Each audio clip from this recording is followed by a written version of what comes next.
Hi, I'm Dwayne Brown. Tonight on KPBS Evening Edition, the latest on the bombing investigation in Boston and the possible San Diego connection. And a decade after the Cedar Fire, researchers are bringing pine trees back to a state park in the East County. They're working now than in the last 4 years, where the jobs are and what's behind the county's drop in unemployment.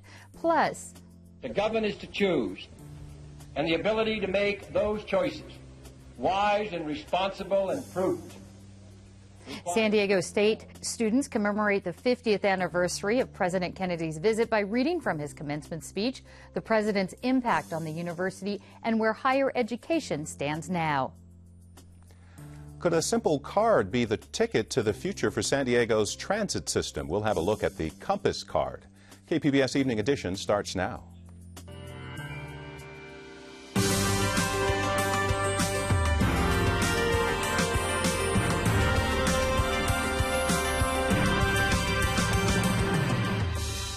KPBS Evening Edition is made possible by Joan and Irwin Jacobs and by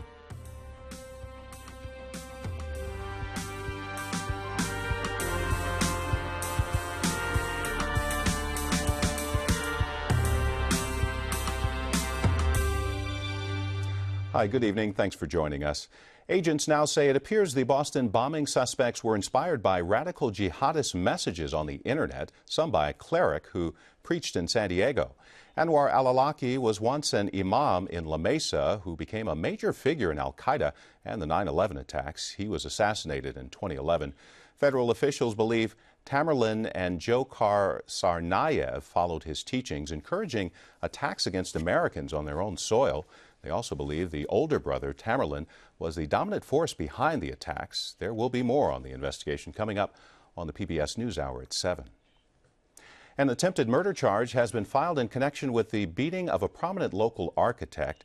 Graham Downs is still on life support this evening for organ donation. The district attorney expects to file a murder charge after he is officially declared dead. Police have arrested one of his employees who worked in finance in Downs' architecture firm. There's been no word of a possible motive. A claim of military sexual abuse has led to an adultery charge against a female Camp Pendleton Marine. UT San Diego says the woman told her husband she cheated on him, but then claimed she'd been raped by another Marine. After learning she would be charged with adultery, she has pleaded not guilty. This comes as the Pentagon reports an increase of military sexual assault cases. Roughly 1 out of 5 women veterans say they were victims, and the highest number of reports come from the Marine Corps. San Diego's emergency shelter for homeless veterans will remain open until July 7th. City Council voted today to spend $250,000 from its budget surplus. The city funds the shelter during the winter, and it would normally close about now. It's located at the Veterans Village of San Diego near Old Town. The shelter is expected to serve about 500 homeless vets and is still seeking funds to provide meals for the 3-month extension. State lawmakers are considering a bill to let homeless people sit, sleep, and ask for donations in public without facing criminal citations. It passed its first committee hearing today. The bill also calls for state-funded round-the-clock hygiene centers with restrooms and showers. Opponents say it would lead to lawsuits and costly mandates.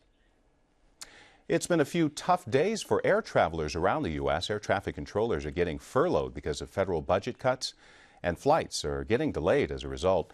Airports on the East Coast have been seeing the worst problems. Here in San Diego, airport officials say the delays haven't been too bad so far. We continue to work with the FAA, the ATA, and the TRACON to make sure what's going to happen at San Diego.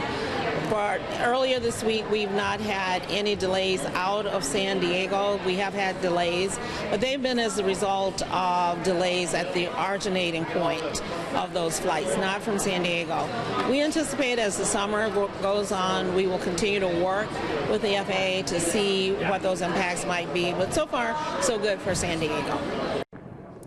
Congress and airlines are asking the FAA to find other ways to reduce spending, but officials say salaries make up 70% of the agency's budget, and they have no choice. A new report tonight says the rich got richer as the economy improved, but net worth declined for everyone else. Pew Research Center says 63% of U.S. wealth belonged to just 7% of the population in 2011.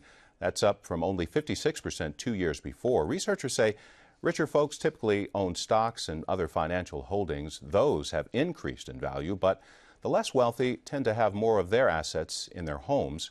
Those values are still rebounding from the housing crash. For the first time in more than 4 years, San Diego County's unemployment rate has fallen below 8%. Peggy Pico finds out why. The number of people employed in a county at any given time is a key indicator on how the local economy is doing. In March, the jobless rate in San Diego County was 7.7%, a significant drop from 9.3% just a year ago. Here to explain what this means to our economy are Alan Jin, economics professor at the University of San Diego and author of the school's Index of Leading Economic Indicators, and Eric Brovold, president of National University System for Policy Research. Welcome back. Thank you. Alan, how many jobs are we talking about here in the past year? Well, if you compare March of this year to March of last year, we've added more than 32,000 jobs. So that's a great number. That's the highest number we've had since 2000. And what kind of jobs are we talking about? It's a broad-based recovery, but some of the strongest sectors include leisure and hospitality, particularly restaurants that have been doing well. A lot of jobs added in the temporary services. You hope that those will eventually become full-time jobs. But we've also had some good employment gains in the professional and technical services as well. And Eric, this sounds like a whole lot, but you said we're climbing out of a hole. What's behind this sort of job growth? Well, I think there are a couple things. One, we've seen continued strength where San Diego's been strong, which is on our scientific and technical side of the equation. Our R&D and innovation economies have continued to do well. And secondly, we've started to see some recovery in the residential real estate market, and that's been very important. We actually saw for the first time some gains in construction, not as many as we'd like to see. And as Alan's indicators have long shown, or shown over the last few months, we've seen an uptick in building permits, and so that shows some construction activity, which has been really important. It's sort of interlinked there. How about these jobs, Alan? Are these full-time work? Are these part-time construction workers? Are they low-paying, high-paying? I think it's a combination. We have seen some good growth in the professional and technical services, and that's good. Those tend to be high-paying jobs. But we have added a lot of jobs in the lower-paying sectors. Don't want to denigrate anybody in those sectors, but a lot of jobs in restaurant employment, temporary services. That's a little bit of a worry because you'd like to see more job growth in what would be considered the middle-class sectors.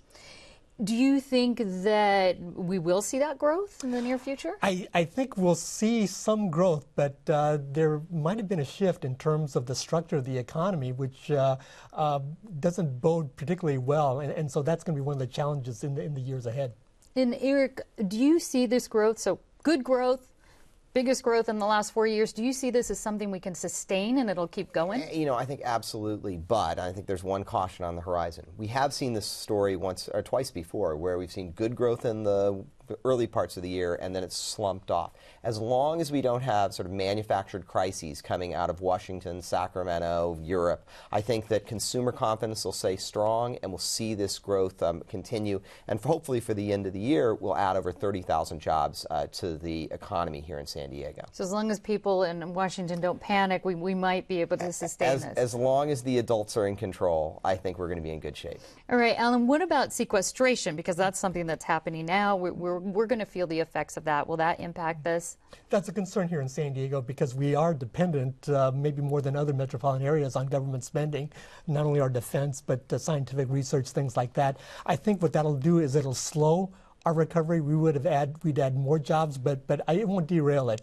We're on a pretty solid footing right now, and I think we can fight through any ill effects of the sequestration. Let's talk about this footing. Do you think, Eric, that this is sort of a solid indicator we are definitely moving up as far as the economy in San Diego? Yeah, I think so. I mean, I think, gotten through the risk of a double-dip recession or a downturn again. Again, I think the key is going to be for that consumer confidence to grow and continue to solidify. And if it does, we'll see job growth in retail. We'll see increased construction activity in our housing economy continue to recover and recover even stronger. And that's going to be the key. We need to see those confidence numbers continue to grow and really solidify.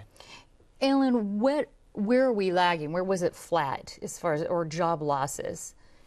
There's some concerns about retail at this point. We've seen a slowdown in terms of spending nationally. I think part of it has to do with the fact that we have lost a lot of good paying middle-class jobs, and so that's held us back a little bit. But overall, I think things are moving in the right direction at this point. Well, some good news for a change. Alan Jin and Eric Broveld, thank you both so much for talking with us. Thank you. Thanks. SeaWorld made its initial public offering last week, and one of the park's biggest critics was a buyer. People for the Ethical Treatment of Animals bought 80 shares. PETA says the purchase lets them attend shareholder meetings and introduce resolutions. The group has long campaigned for SeaWorld to stop breeding whales and dolphins and set them free. The park says they expected the buy, and they'll try to create investor value for PETA, just like any other shareholder. 10 years ago, the cedar fire wiped out 95% of the pine forest on Cuyamaca Rancho State Park. KPBS business and environment reporter Eric Anderson says biologists are now helping restore the East County area. Mike Wells has a long history here. He studied the park's trees since 1989. One patch out on Airport Ridge was part of a long-running research program. There were over 680 trees there and before the fire, and there were 3 surviving trees after the fire. So, I mean, I felt like somebody had punched me in the stomach the first time I saw it. And again, what was really disturbing was that I couldn't find any seedlings that first spring. Years of fire suppression in the state park allowed ground fuel to build up. When it finally caught fire, the forest became an inferno. When the fire moved through this area, it was a very intense fire. It scarred these trees and this entire forest very deeply, so deeply that it couldn't come back on its own. So researchers are helping. 350,000 seedlings have been planted. What we're trying to do is recreate patches of trees, you know, the type of landscape that would exist after a fire of lesser intensity, and then that those patches will disperse seeds into the other areas. Those clumps of seedlings are spread out over 2,500 acres.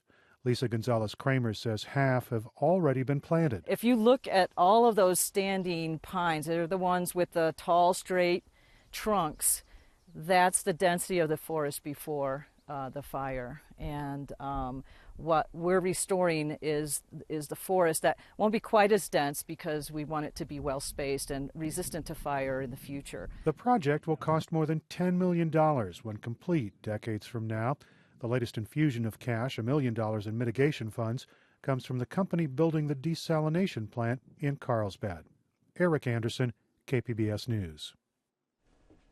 Someone hacked the Twitter account of the Associated Press today, sending a fake tweet about an attack at the White House. AP suspended all its Twitter accounts. The hacking is being investigated. The false tweet sent the stock market down for a little while, but it later recovered. Here's a look at the numbers.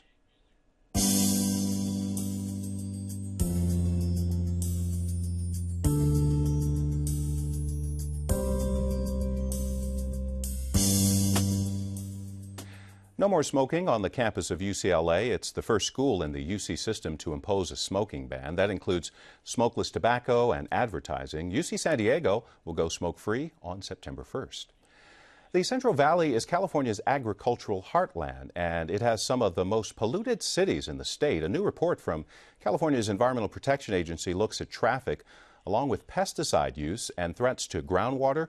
The agency has created a new tool to assess hazards to help planners target communities for cleanup. A surprise win for neighbors in City Heights. Sandag found unexpected funds for the Center Line project, a bus line promised back in the early 1990s. The route will have stops unlike any other, with elevators to take passengers down to freeway level to board. Centerline was only partially funded by Sandag's budget last month, but now money saved on other projects will be enough to complete the project by 2015. It'll connect us to the jobs in Kearney Mesa, in Sorrento Valley, in South Bay, and so in so many ways there's going to be an avenue of opportunity for people who live here. The Sandag board has to approve the funding when it meets next month. Bus fare is becoming a thing of the past when it comes to putting coins in a fare box. San Diego is working on getting riders to use its electronic smart card, but KPBS reporter Tom Fudge tells us the MTS Compass card still has a ways to go. Paul Jablonski, CEO of the Metropolitan Transit System, is going to take the trolley, and he's loading his electronic fare onto an MTS Compass card at the Old Town Transit Center. you've got a blank card here, and we're going to put a day pass on it.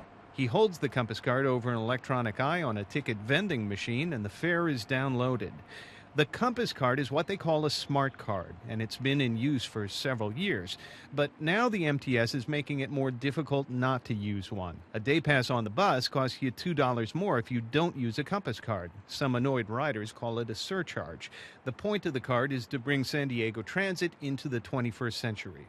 We ultimately hope that it's going to be easier for the customer, and provide the customer more options. And get more people out of their cars to use transit. They also hope it'll save printing costs and make it harder to cheat the system. We had a lot of fraud. Day passes were not only being printed, but they were being resold.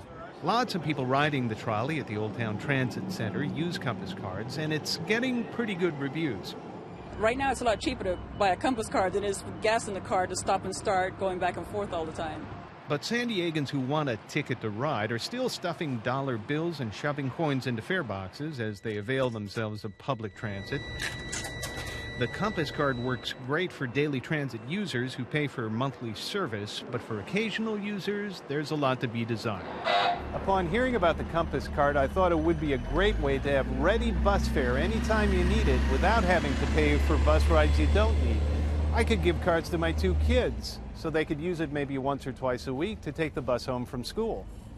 See, I thought a Compass card was like a Starbucks card. Put 20 bucks on it, and every time you want a cup of coffee, they swipe it at the cash register, and it deducts the cost of 1 cup. You just use it until it's used up. Turns out you couldn't use the Compass card like that. What the Compass card does not do, at least not yet, is store value that can be used anytime you want. But not all smart cards are the same, and in other places, stored value is old news. This is the Oyster card. It's London's smart card fare collection system. This particular card is a commemorative card for the royal wedding in 2011. We don't know if William and Catherine used the Oyster card, but their subjects sure do. London Transit has about 10 million fare transactions a day, and their fare system is designed and maintained by San Diego-based Cubic Corporation. This company services 40 transit systems all around the world: New York, Sydney, Australia, and San Diego. London's Oyster card has stored value, so what about the New York Metro card? You kidding? So if I go to Metro card, I can refill, I can get a new, or I can trade in. So if I have a bunch that I'm not sure how much money's on them, trade them all in, and I can put the money on a new one if I want to. Cubic's Matt Newsom shows me around a lab where their technology is displayed, tweaked, and modernized. You'll find these same brown subway gates in the Washington, D.C. Metro. Newsom says electronic fare systems can solve a lot of problems. A lot of it is speed. I mean, the whole point on a bus and in rail stations is getting people in and through quickly and safely. Given the things smart cards do in Cubic Corporation's other customer cities, when will the Compass card get on the bus?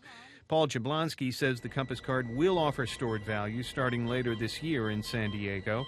He says they haven't done it yet because they want more information about how customers want to use it.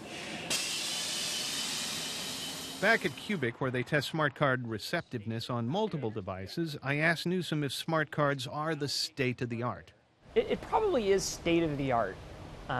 That is what most systems have today. There's a new wave that's just starting now, and that's really taking those types of cards and putting them into phones. Many systems are experimenting with smartphone apps that do the same thing as a Compass card. In fact, credit cards with computer chips can be programmed to deduct fares when waved over an electronic eye at a transit station. Someday, technology will leave even the smart card behind at the station. Tom Fudge, KPBS News. By the way, San Diego is part of a pilot project placing the Compass card on smartphones. Terminal 2 at Lindbergh Field opened its doors to camera crews today to show off 6 new gates. The expanded terminal should be completed by August. The airport CEO says it's on schedule and under budget. We're not only under budget, we're able to deliver everything that we had in the original project, in addition to a few little things that we added along the way. The expansion includes eye-catching art installations, a pet relief area, and seating equipped with individual outlets and cup holders. Construction materials included recycled steel and cement from local providers. I'm Jeffrey Brown. On the next NewsHour, how cuts to federal spending are delaying flights across the country. It's Tuesday on the PBS NewsHour.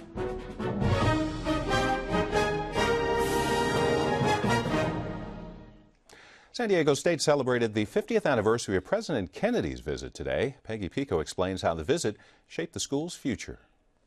Less than 6 months before his assassination, President John F. Kennedy told the San Diego State College graduating class of 1963 that education is essential to our survival as a nation. Here's more of the president's commencement speech. To govern is to choose, and the ability to make those choices, wise and responsible and prudent, requires the best of all of us. No country can possibly move ahead. No free society can possibly be sustained unless it has an educated citizenry. Today, SDSU students read from Kennedy's speech and unveiled a new plaque to commemorate the visit that was much more than just ceremonial. Here to tell us why is my guest, SDSU anthropologist and university historian Seth Mallios. Seth, welcome. Thank you. President Kennedy's visit was, of course, significant to San Diego State, but also to the city. How come? One of the things that often gets missed is how many people saw him in the brief period in which he was here. He was here for less than 24 hours, but in that time, 250,000 people got to see him. Landed at the airport, drove on the 8-mile stretch of El Cajon Boulevard out to the Aztec Bowl where he was giving the speech, and it was just lined with San Diegans wanting to glimpse president in their backyard. And by the time he got to Aztec Bowl, the stadium was overflowing with people. It was overflowing, and security was rather lax back then. Yeah, one of the great things when you look at the pictures, you can see people were able to shake the president's hand, grab his face. He was engaging with them, and they were welcome to come very close to him. How does his visit actually affect San Diego State? It had quite an impact. Yeah, one of the twists to the story is that San Diego State gave Kennedy an honorary doctorate, which seems to be something superficial, but it's not. Once you give somebody an honorary doctorate, you can give a real doctorate. And this paved the way for the research agenda at San Diego State. Just 3 years later, we gave our first real doctorate in chemistry, and that is part of the identity of the university now, as the top small research university, as this top-tier university that engages in research for both faculty and students. And it wouldn't have happened, well, it may have happened, but him accepting that doctorate, it certainly sped things along. Yeah, it really starts at that Kennedy moment. That's where research becomes a driving force. He came to San Diego not long after the Cuban Missile Crisis. That time period, right before his assassination, there was a lot going on. Tell us a little bit about that. June of '63 is an amazing time for a world leader to visit. Just months after the Cuban Missile Crisis, and on the San Diego State campus, there are multiple buildings that have bomb shelters under them. So the Cold War was a reality at San Diego State. Furthermore, less than a week after Kennedy returns to Washington, he integrates the University of Alabama, and he introduces some of the first civil rights legislation. So you have both internationally and nationally one of the most important times in the world's history. And when you say he integrated the campus in Alabama, I mean, he said into segregation. He laid down the law on that. Yeah, Governor Walsh was preventing black students from entering, 2 black students who had been accepted into Alabama, and Kennedy went on TV and had the backing of the National Guard to get those students in. Well, education has certainly changed a lot in California since 1963. Back then, the state led the nation in education. Now we are lagging behind as far as the state goes. How did that shift impact the ceremonies happening today? Yeah, there's a real interesting twist is that Kennedy was campaigning when he came out to San Diego in '63. And when he was at American University, he talked about world peace. When he was at Vanderbilt, he talked about the New Deal. For California, it was all about education. California was top-ranked in education at the time. He called it the Golden State for that very reason.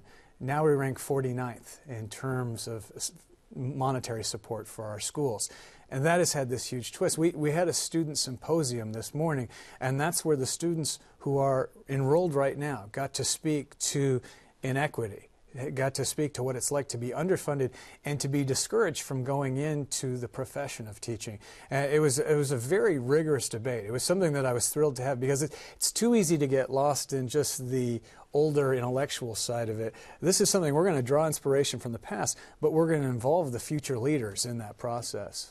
The students responding, did this speech, having to read it, having to go back in time, basically, did that motivate them a little bit more, even further? It did, and that was one of the things that I asked them is, so what are we going to do with this? We realized that Kennedy's speech 50 years ago was a call to action, and that some of the message was heard, but some of it wasn't. In fact, some things have regressed.